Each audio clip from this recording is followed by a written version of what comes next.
Ku soo dhawaada muuqaal xiiso badan oo aan kaga hadli doono maanta calaamadaha lagu garto qofka guurka diyaarka u ah. Waxaan filayaa dad badan muuqaalkan inay ka faa'iidi doonaan wax badan oo la xiriira guurka. Waxaan idinla wadaagayaa 9 arrimood ama 9 calaamadood ee lagu garan karo qofku inuu diyaar u yahay guurka.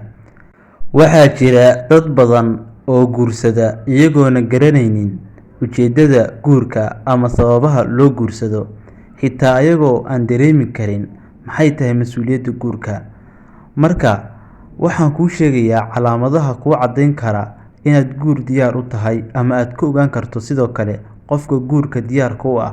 Lambarka 1, maskax ahaan waad qaangaartay. Sababtu waxay tahay waxaad fahmaysaa macnaha guurku leeyahay iyo sidoo kale ujeedada aad u guursanayso.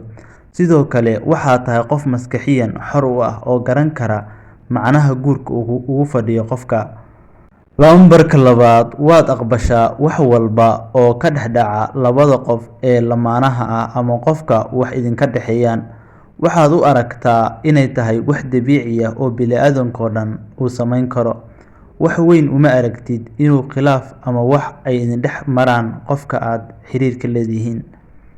Lambarka 3, waad garanaysaa naftaada si kalsooni leh. Sababtu waxay tahay qof mar hadduu garanayo naftiisa sidoo kale uu garan karaa wax walba uu wajihi karo. Laakiin waxaa dhibaato ah oo xaqiiqo ah inaadan garanaynin naftaada, saasoo ay tahayna aad raadinayso qof nolosha kula wadaaga. Waxaa qurux badan inaad garanaysid qofka adigu aad tahay. Ma tahay qof mas'uul ah, ma tahay qof nolosha diyaar u ah inuu nolol cusub bilaabo, mise weli waxaad ku wareegaysaa sidii aad horay aad ahayd. Lambarka 4, raaligelinta iyo saamaxaadda labadaba waa taqaanaa. Sababtu waxay tahay waxaad u arkaysaa inay tahay wax iska caadi ah oo bini'aadamka oo dhan ay u siman yihiin. Bini'aadamku khalad wuu sameeyaa, qof waa lagu gardaroodaa, qof khalad waa laga sameeyaa. Sidoo kale adiguna khalad waad samayn kartaa. Marka waxaad u arkaysaa wax iska caadi ah oo nolosha bini'aadamka si dabiiciyan uga dhacda. Marka way fiican tahay inaad dadka aad raaligeliso. Lambarka 5, waxaad dareentaa inay kelinimadu ay soo dhammaatay ama ay soo gabagabowday. Sababtu waxay tahay qofku markuu guur diyaar u yahay ama uu diyaar u noqdo inuu guursado, wuxuu dareemaa inay kelinimada inay soo gabagabowdo ama uu joojiyo waqtigiisii kelinimada ama iskaabulonimada. Marka waxyaabaha lagu garan karo qofku inuu guur diyaar u yahay waxaa ka mid ah qofku inuu ku fakaro inuu joojiyo kelinimada. Lambarka 6, waxaad waafaqsan tahay lamaanahaaga aad doonaysid inaad nolosha aad la qaybsato. Haddii aadan waafaqsanayn lamaanahaaga, waxay muujinaysaa inaadan weli diyaar u ahayn inaad ka baxdo nolosha kelinimada. Badanaa dadku markay guur diyaar u noqdaan wax badan bay ka tanaasulaan, wax badan bay iska daayaan, fikrado badan oo ay aaminsanaayeen ayay iska daayaan, sida inay fikir kale ka qabaan nolosha guurka.